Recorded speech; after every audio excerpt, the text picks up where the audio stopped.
free speech is meaningless unless you allow people you don't like to say things you don't like. Otherwise, it's irrelevant.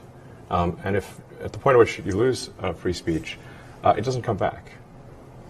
I think the issue some people have is that a lot of people were brought back. I mean, some people were brought back who were previously banned for spreading things like QAnon conspiracies. You have people like Andrew Tate who were brought back, who were previously banned for things like hate speech. Do you think you prioritize freedom of speech over misinformation and hate speech? Well, you know, who's to say that something is misinformation? Who's the arbiter of that? Is it the BBC?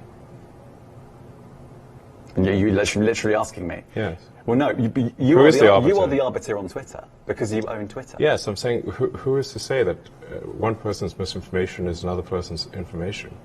At the point at which you say that there is, this is misinformation, like, who is going to decide that? But you accept that misinformation can be dangerous, that it can cause real-world harms, that it can potentially cause... Yeah, so the point I'm trying to make is that the BBC itself has, at times, published things that are false. Do you agree that that has occurred?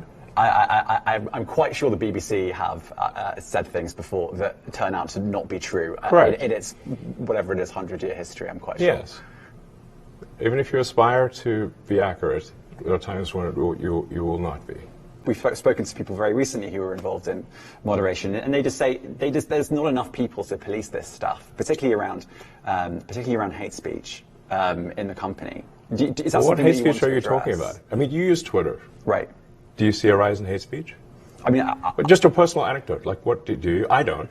Personally, for you, I would see I get more of that kind of content. Yeah, personally, but I'm not going to talk to the rest of for the rest of Twitter. So you see more hate speech personally? I would say I would see more hateful content in that. Content you don't like, or hateful? What do you mean to describe a hateful thing? Yeah, I mean, you know, just content that will solicit a reaction, something that may include something that is slightly racist or slightly sexist, those kinds of things. So you think if something is slightly sexist, it should be banned? No, is that what you're saying? I'm not saying anything. I'm saying. Well, I'm just curious. I'm trying to understand what you mean by hateful content, and I'm asking for specific examples. And you just said that if something is slightly sexist, that's hateful content. Does that mean that it should be banned? Well, you've asked me whether my feed, whether it's got less or more. I'd say it's got slightly more. That's why I'm asking for examples. Can you name one example? I honestly don't use. Honestly, I you don't. can't name a single example. I'll tell you why. Because I don't actually use that for you feed anymore. Because I just don't particularly like it. But you said actually, a lot of people are quite similar. I only look at hang on a second. You said you've following. seen more hateful content, but you can't name a single example, not even one. I'm not sure I've used that feed for the last 3 or 4 weeks. And well, then how did you see the hateful content? Because I've been using Twitter since you've taken it over for the last 6 months. Okay, so then you must have at some point seen for you hateful content. I'm asking for one example. Right. And you can't give a single one. And I'm saying then I say, sir, that you don't know what you're talking about. Really? Yes, because you can't give me a single example of hateful content, not even one tweet, and yet you claimed that the hateful content was high.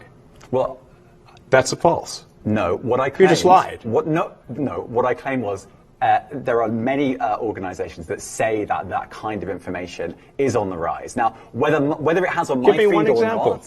I mean, right, and literally you can look at something one. like the Strategic Dialogue Institute in the UK. They will say that. So look, people will say all sorts of nonsense. I'm literally asking for a single example, and you can't name one. Right, and as I've already said, I don't use that feed. But then how would you know that? I don't think this is getting anywhere. You literally said you experienced more hateful content, and then couldn't name a single example. Right, and as I said, that's absurd. I haven't actually looked at that feed. Then how would you know there's hateful content? Because I'm saying that's what I saw a few weeks ago. I can't give you an exact example. Let's move on. We only have a certain amount of time.